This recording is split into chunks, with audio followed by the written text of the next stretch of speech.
Correction de l'exercice 15, page 179, modéliser l'action de la Terre. On modélise le panda ci-contre par un point matériel noté C, c'est-à-dire que plutôt que de représenter tout le panda, on va tout simplement représenter un point C qui pourrait représenter en fin de compte son point de gravité.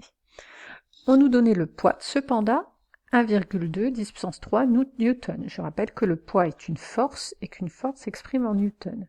Indiquer les caractéristiques de cette force. Donc, une force, je rappelle que ça a une valeur, mais pas seulement, ça a aussi un sens et une direction. Donc, il va falloir donner ces trois caractéristiques.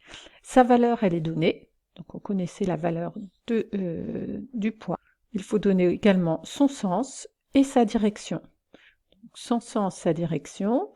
Alors, je rappelle que le poids, c'est une force exercée par la Terre qui est dirigée vers le bas.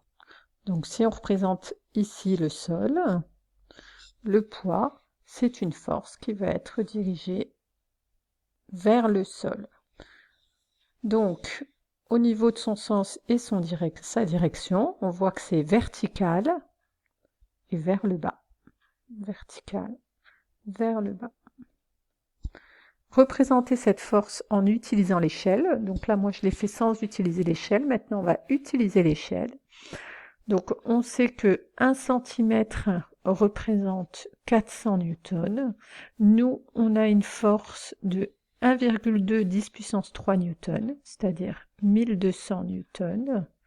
Donc, on va faire une flèche de 3 cm en faisant ce petit produit en croix.